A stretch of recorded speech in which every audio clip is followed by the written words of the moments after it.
વાવ, થરાદ અને પાટણ આ ત્રણેય જિલ્લાના 27 તાલુકાનું બંધારણ એ 4મી તારીખે દિયોદર તાલુકાના ઓગણ મુકામે એક ભવ્ય સંમેલન સાથે આ અમલમાં મૂકવાનું છે અને એની પાછળના મુખ્ય કારણો કે સમય પરિવર્તિત થાય એમ સમાજના રીત રિવાજો પણ સુધારા લાવવો જરૂરી હોય છે। પહેલાં સાદગીથી લગ્ન થતા એટલે ખર્ચા ઓછા હતા, સોશિયલ મીડિયાનું માધ્યમ નહોતું એટલે એની દેખાદેખી નથી થતી। આજે દેખાદેખી થઈ રહી છે ત્યારે ગરીબ વર્ગ હોય, મજૂર વર્ગ હોય અને સુખી સમાજ હોય, આ ત્રણેયની ધરી એક થાય અને એમાં સમરસતા આવે અને એટલા માટે કરીને આ સમાજના બંધારણ માટે બધા ભેગા થવાના છે। એની મિટિંગ આજે આ પાટણ જિલ્લાની રાખી છે।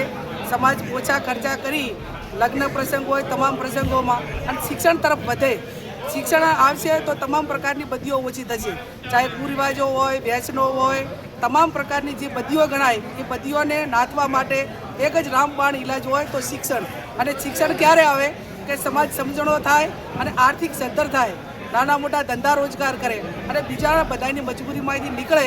એટલા માટે કરીને આ સમાજના સર્વપક્ષીય, આમાં કોઈ પક્ષાપક્ષી કોઈની નથી, તમામ સમાજના જે આગેવાનો છે એ ઠાકોર સમાજના તમામ પક્ષના આગેવાનો એક મંચ ઉપર આવી અને આ સમાજને માર્ગદર્શન આપવાનું। કેવો સહકાર મળી રહ્યો છે? સારું થશે। આ બધા મોટા મોટા આંકડા આપતા હતા પણ એના કરતાં હું માનું છું ત્યાં સુધી સીમિત આગેવાનો દરેક ગામમાંથી 50 100 150 200 આગેવાનો બોલાયા છે અને હું માનું ત્યાં સુધી 40-50 હજાર એ આગેવાનો ત્યાં ભેગા થશે અને સાધુ સંતો, સમાજના બધા બુદ્ધિજીવી વર્ગ અને એને લગતા જે વિવિધ સંગઠનો છે આ તમામ હાજર રહીને એને બાંધી આપશે। બંધારણના મુખ્ય શું મુદ્દા રહેશે?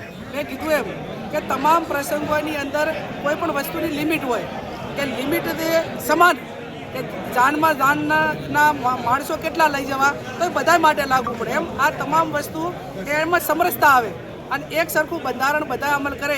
એના માટે કરીને દિવસે અગાઉ કીધું એમ કે સગાઈનો ખર્ચો હોય, લગ્નનો હોય, જન્મદિવસની ઉજવણી હોય, આ તમામ સાદગીપૂર્ણ થાય અને આ બચત છે શિક્ષણમાં લગાવે, આ મુખ્ય ઉદ્દેશ। બંધારણનું જે ઉલ્લંઘન કરશે એની સામે કોઈ કાયદા?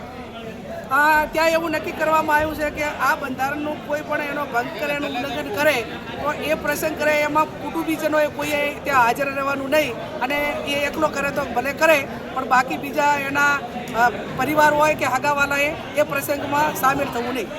ઓકે।